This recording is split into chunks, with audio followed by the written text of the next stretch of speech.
Thank you, Madam President. Pakistan has voted in favor of the resolution adopted as 2777-2025, which extends the mandate of UNAMA by 1 year.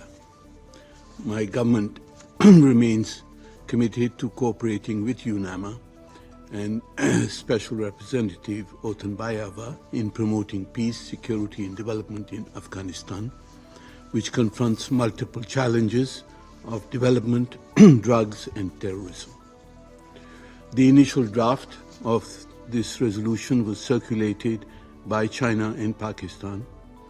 We welcome Denmark's role as presidency in facilitating this resolution, and we welcome its unanimous adoption. Madam President, apart from the need for adequate humanitarian assistance to destitute Afghans, Pakistan has consistently asserted that the foremost among the challenges faced in Afghanistan is terrorism within and from Afghanistan. The Taliban government has not been effective in eliminating ISIS-Daesh. It has tolerated several other terrorist groups and is complicit in the cross-border attacks against Pakistan by the TTP, together with the BLA and the Majid Brigade. Last week, the BLA and the Majid Brigade launched an attack on a passenger train in Balochistan province of Pakistan, held hundreds of hostages on the train, and killed 25 innocent people. 33 terrorists were killed by Pakistani special forces in a bold rescue operation. Throughout the attack, the terrorists were in direct contact with their handlers in Afghanistan, from where the attack was planned and directed. We also have evidence that this attack was initiated and financed by our principal adversary, using its proxies in Afghanistan. Madam President, yesterday, a Bloomberg article headlined, I quote, "Pakistan's economy is back, but so is terrorism," unquote. This is no accident.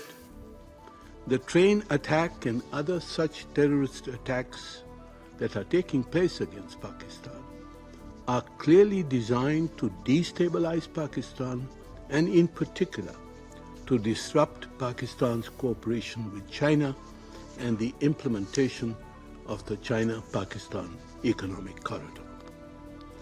Madam President, Pakistan has therefore legitimately demanded that the international community and the Security Council address terrorism within and from Afghanistan as a matter of priority. We appreciate the press statement issued by the Council on 14 February, which, and I quote, condemned in the strongest terms the heinous and cowardly terrorist attack on the Jafar Express and the taking of passengers as hostages. The members of the Council have, and I quote again, underlined the need to hold perpetrators, organizers, financiers, and sponsors of these reprehensible acts of terrorism accountable and to bring them to justice, unquote. And it also called on all states to cooperate actively with Pakistan to this end.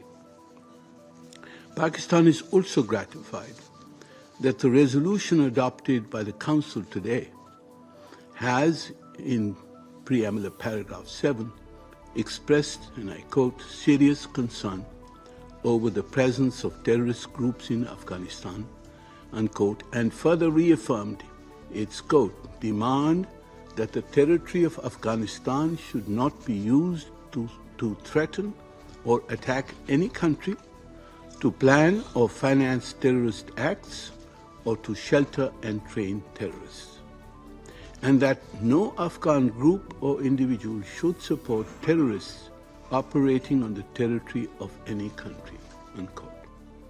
The resolution has also called on the Taliban to take active measures to combat terrorism.